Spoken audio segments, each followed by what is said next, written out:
Universidad Nacional de Mar del Plata, Facultad de Humanidades, Departamento de Filosofía, Filosofía de la Historia. Alumno Ariel Aníbal Pastura. Monografía correspondiente al segundo parcial del curso de la materia.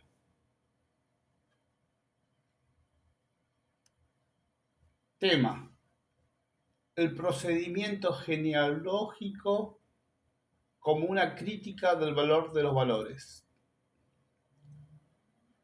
Título: la genealogía como renovación crítica de la estructura moral e instauradora de la filosofía del sentido y del valor.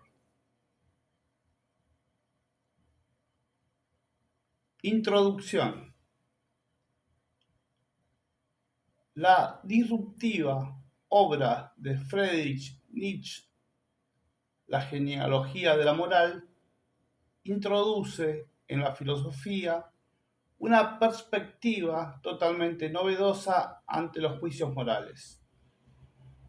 Partiendo desde el inicio mismo del significado que le damos a concepciones fundantes de la acción humana en bien y mal, y la noción arcaica de justicia, Nietzsche establece un método original que trastoca el modo de valorar los valores morales y con ello inaugura una nueva etapa en la filosofía occidental.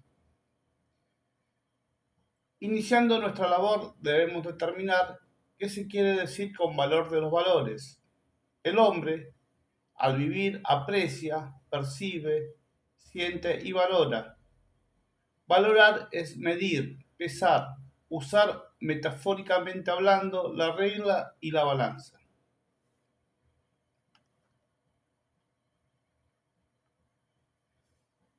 En esta perspectiva, el valor moral no es tan solo un recipiente en el cual la acción humana vierte su sentido. En todo caso, se pregunta Nietzsche, ¿cuál es el origen de ese recipiente? ¿Cuál es el origen del valor moral?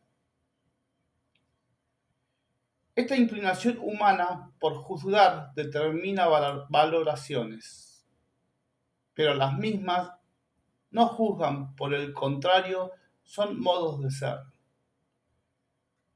Percibimos el mundo desde nuestra propia conformación y medimos el mundo desde lo que somos.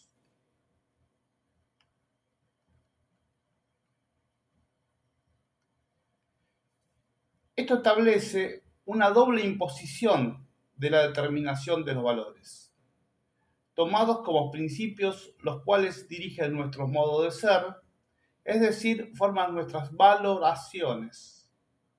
Por otro lado, las valoraciones dan valor al valor, aunque tomen su origen en hechos pretendidamente objetivos.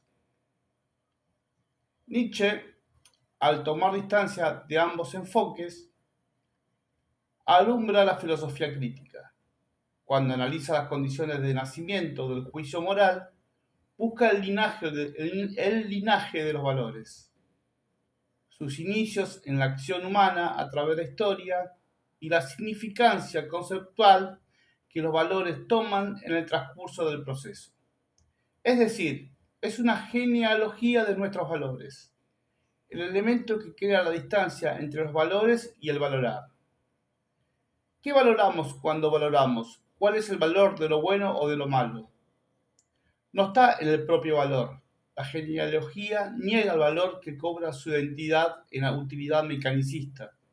No existe el bien o el mal para encuadrar los hechos buenos o malos, ni tampoco existe lo bueno y lo negativo más allá de la acción humana.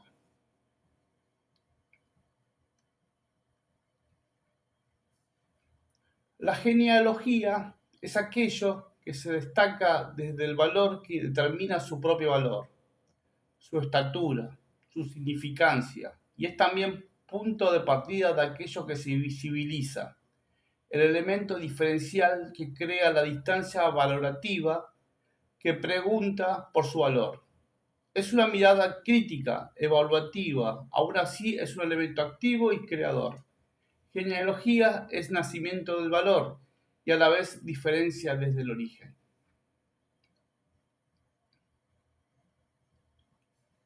Al definir el valor de los valores debemos situar el sentido. Ningún valorar excluye el sentido de su intencionalidad.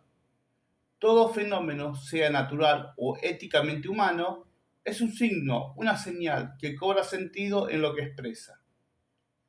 La tradición filosófica recrea la dualidad metafísica entre apariencia y esencia, o también se aprecia la correlación material efecto-causa. En cambio, para Nietzsche, la relación es fenómeno y sentido, es decir, la manifestación de un fenómeno no es una aparición, sino una fuerza expresada, una fuerza triunfante, entre otras que se hace patente en la manifestación. Bajo esta nueva dimensión, para explicar lo real, solo hay fuerzas dominadoras y fuerzas dominadas. Bajo la relativa unidad del fenómeno subyace la pluralidad.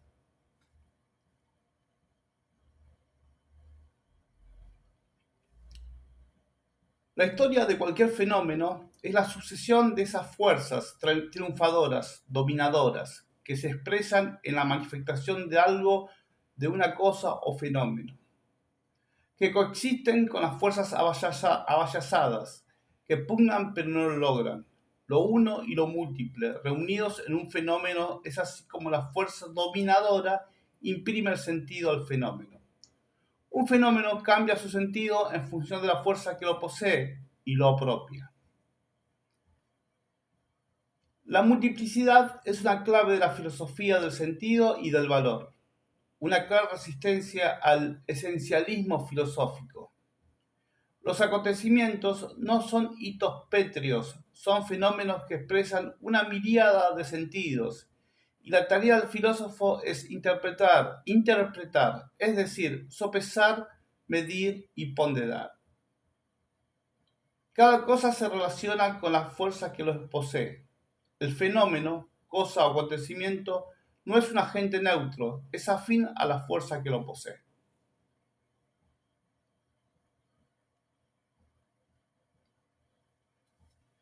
Al volver la mirada hacia atrás para interpretar la filosofía de Nietzsche, fijé el análisis en el valor de los valores y en el concepto de sentido, introduciendo el elemento de las fuerzas en pugna, que al expresarse dan significancia a los fenómenos.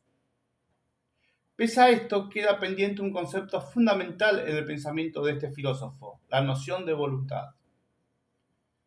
Toda fuerza está en relación con otra fuerza. Las fuerzas aisladas no tienen sentido de ser. La fuerza, en su doble rol, es dominante en vista a otra fuerza, pero al mismo tiempo objeto de dominancia. Esta acción denota distancia. Esta distancia es el elemento diferencial en tanto relación y brecha. Así como la fuerza es voluntad que se ejerce en el otro, no sobre sí mismo, y mientras la otredad no es lo mismo, hace posible dicha relación.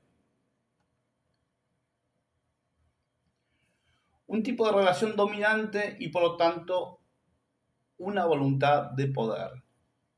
Subrayado, voluntad de poder.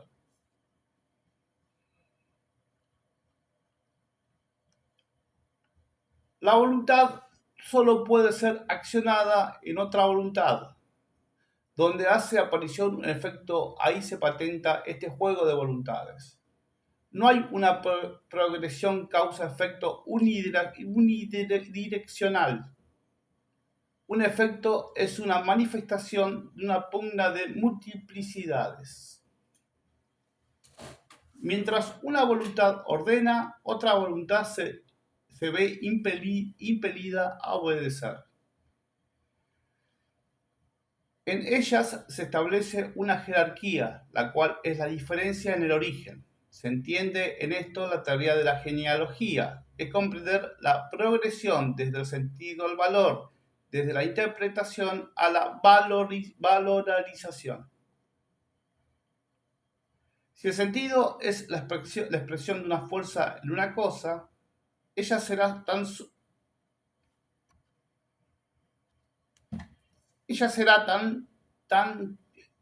solo en cuanto establece afinidad con la fuerza que la posee. En cambio, el valorar es tal según la jerarquía de la fuerza que se expresa en algo en tanto fenómeno. Concluido el marco teórico del tema propuesto en esta monografía, explicado en relación al concepto de genealogía y su irrupción en la filosofía del siglo XIX, es hora de advertir cuál es el campo previo en el que la genealogía se inició.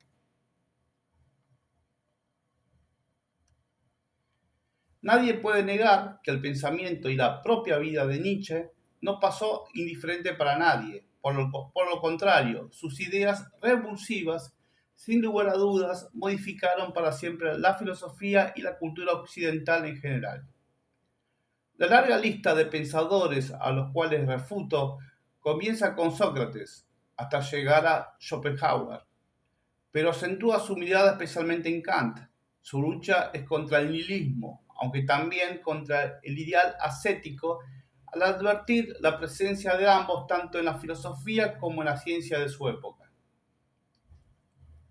La tarea de Nietzsche es sacudir esa modorra característica del hombre del siglo XIX, el rebaño como lo llama el propio filósofo, el hombre gris y domesticado.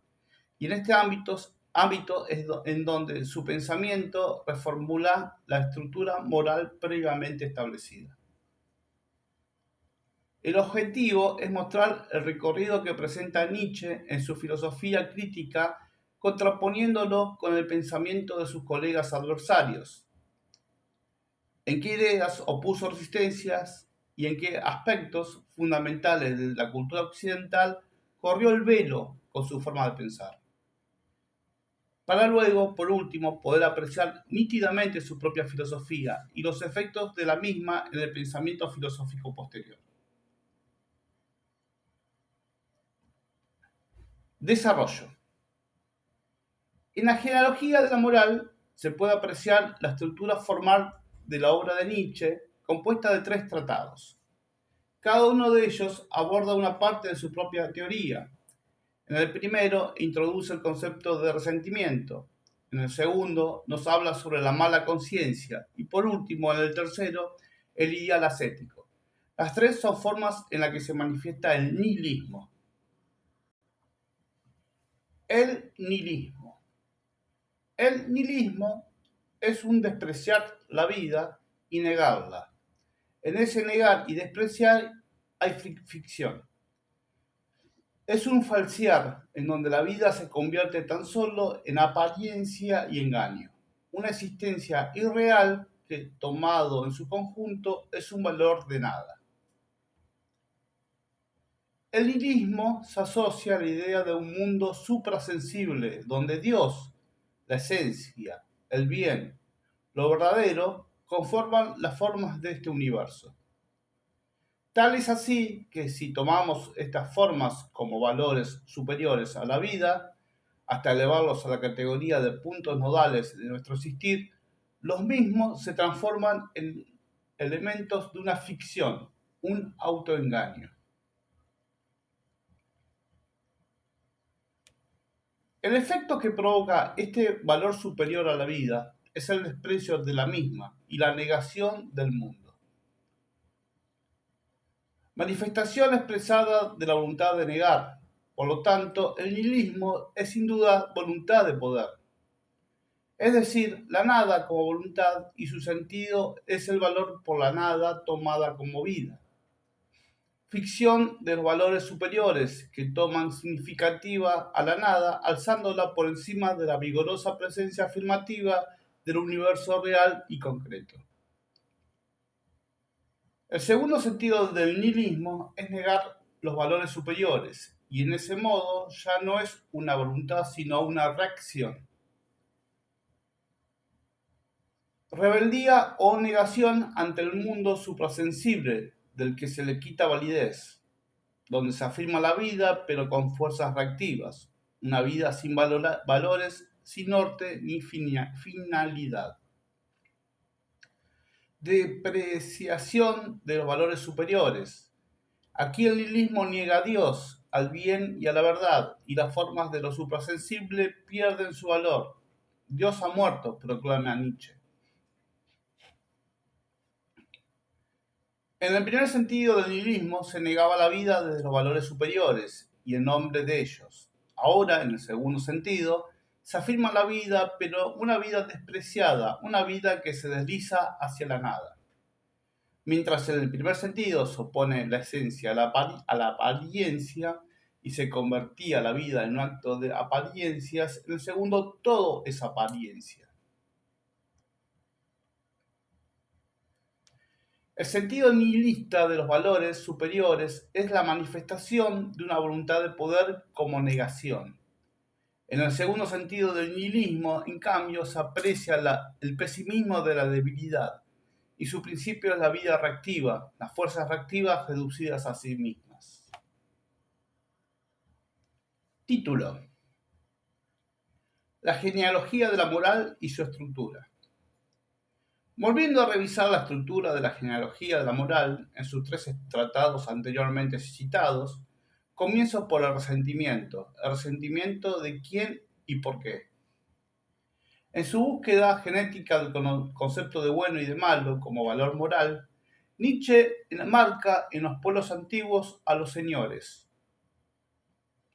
los fuertes, los dominadores, esa casta de hombres libres, poderosos, que imponen su poder por el poder de la fuerza y entre ellos solo se reconocen como iguales.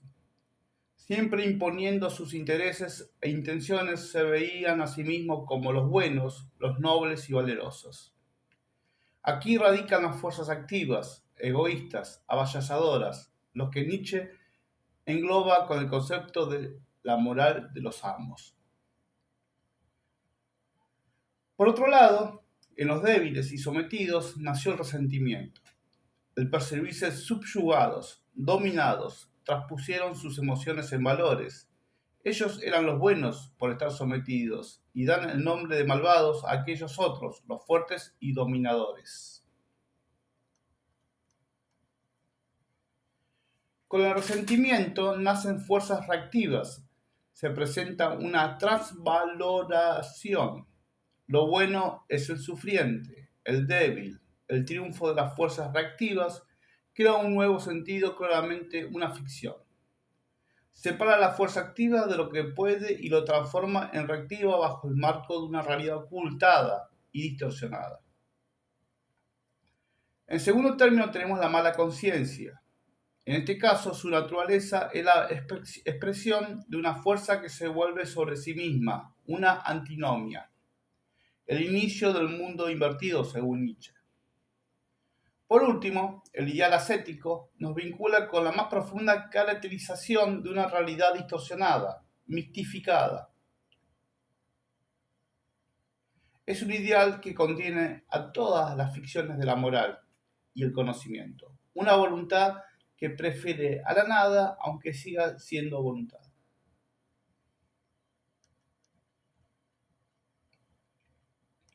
Esta es la postura central de Nietzsche en relación al nihilismo. Pero el sentir nihilista se remonta desde el momento en que Platón, a través de Sócrates, instaura el dualismo metafísico. Es la metafísica la que pregunta por la esencia con la expresión. ¿Qué es lo que es? Lo bello, lo justo, lo valiente, y lo remite a las ideas perfectas fuera de lo sensible, por fuera de lo particular y contingente. Abriendo la distinción, por ejemplo, entre lo bello solo visto accidentalmente y sujeto al devenir ante la otra forma de lo bello, lo que es necesariamente bello, según su ser y esencia. Esta oposición entre esencia y apariencia, entre ser y devenir, no es más que una forma de preguntar, a su vez determina una forma particular de razonar. Ahora sí, redirigimos la pregunta no al qué, sino al quién. ¿Quién es bello? ¿Quién es justo? ¿Quién es valeroso? Nos remite no solo a casos discretos, sino a la expresión de una fuerza triunfante a un modo que crea sentido y valor. La esencia es esta afinidad de la cosa con la fuerza que lo invade y lo domina, la voluntad en afinidad con la fuerza. La mirada ahora se vuelca sobre lo empírico y plural.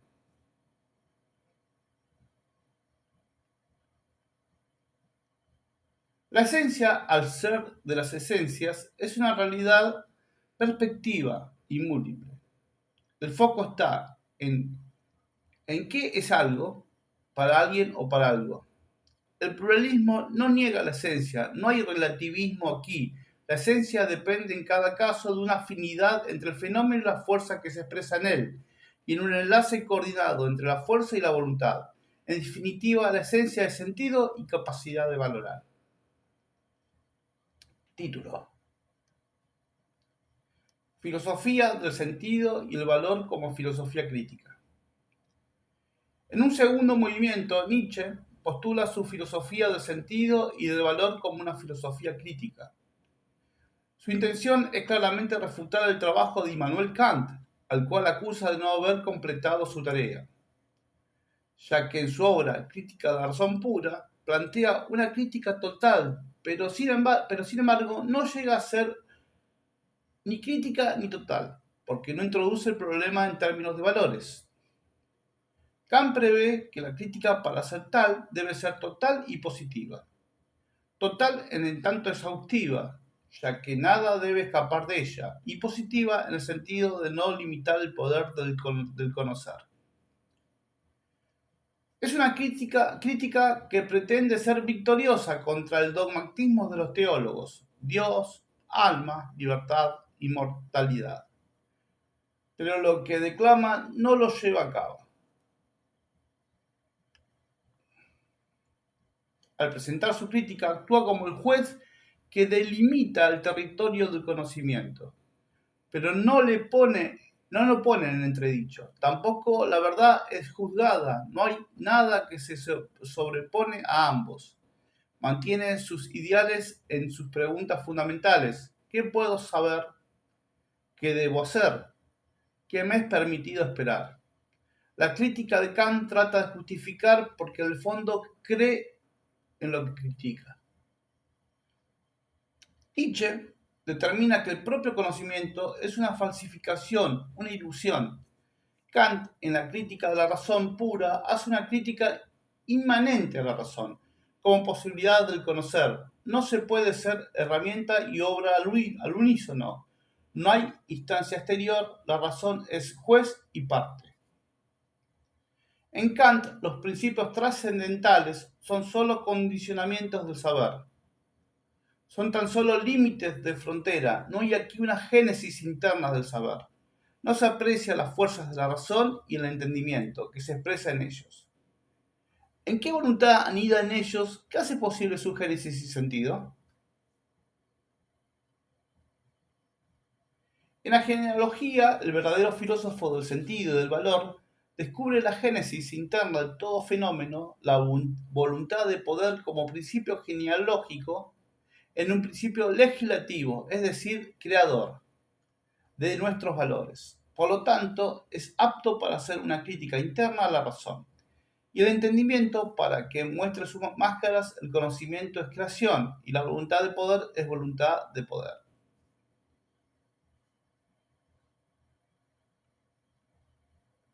Para Kant, en cambio, el legislador es la razón, es decir, si nos sometemos a una de nuestras facultades, dejamos de obedecer a Dios para ser dominados por nuestra razón. El nihilismo, en el sentido de las fuerzas reactivas, se nos presenta en todo su esplendor. Kant, el que quería negar y escapar del sueño dogmático, cae en su propia trampa y con ello se recrea una nueva teología. Título: Conclusión. Llegado a esta instancia y respetando los objetivos propuestos, al volver la vista hacia atrás se puede apreciar en el pensamiento de Nietzsche dos movimientos principales. El primero contra el nihilismo, expresado en el dualismo platónico como el iniciador de la bifurcación falaz entre el mundo vivido, sufrido, luchado, perecedero, ingrato, y el mundo anhelado, esa procesión del deseo como escape y no como creación. Aquí Nietzsche constituye ese derroche de energía vital, esa falta de compromiso de asumir la vida tal cual es.